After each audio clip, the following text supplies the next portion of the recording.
भारत में सोने का आयात 19% उछला। वैश्विक अनिश्चितताओं के बीच बढ़ी सुरक्षित निवेश की मांग। अंतर्राष्ट्रीय बाजार में सोने की कीमतें अपने ऐतिहासिक उच्च स्तरों के करीब पहुंच चुकी हैं, लेकिन इसके बावजूद भारत में सोने की मांग में असाधारण वृद्धि दर्ज की गई है। अक्टूबर माह में देश के सोने के आयात में 1999% की तेज उछाल देखी गई, जिसके साथ आयात मूल्य बढ़कर $14.7 बिलियन पर पहुंच गया। यह वृद्धि त्योहारों, शादियों और बढ़ती आर्थिक अनिश्चितताओं से प्रेरित बताई जा रही है। पिछले वर्ष इसी अवधि में सोने का आयात लगभग $4.9 बिलियन था।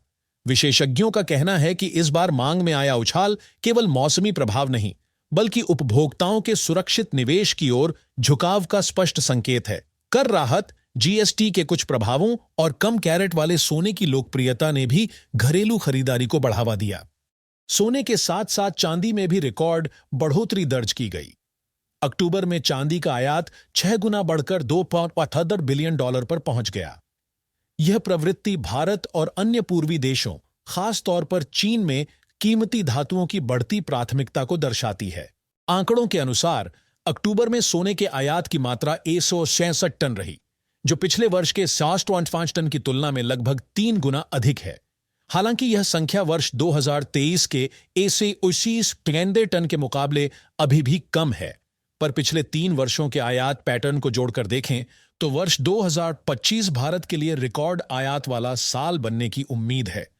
इस वर्ष का अनुमानित कुल आयात 452 टन के आसपास रहने का अनुमान है, जो पिछले 2 वर्षों से अधिक है। गौरतलब है कि घरेलू मांग बढ़ने के बावजूद रत्न और आभूषणों के निर्यात में 2905% की गिरावट आई है। इससे यह स्पष्ट होता है कि आयातित सोना और चांदी मुख्य रूप से घरेलू उपभोग में ही समाहित हो रहे हैं।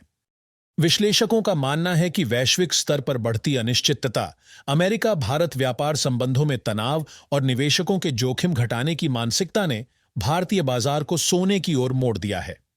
साथ ही कमजोर पड़ती रुपये की स्थिति ने भी सुरक्षित निवेश सेफ हेवन के रूप में सोने की आकर्षण को बढ़ाया है। हालांकि विशेषज्ञ आगामी महीनों में मांग में कुछ नरमी आने की संभावना जताते हैं, विशेषकर जनवरी के बाद जब शादी का सीजन समाप्त होगा। लेकिन उनका यह भी मानना है कि भारतीय बाजार में सोना अभी भी एक मजबूत संपत्ति वर्ग के रूप में कायम रहेगा।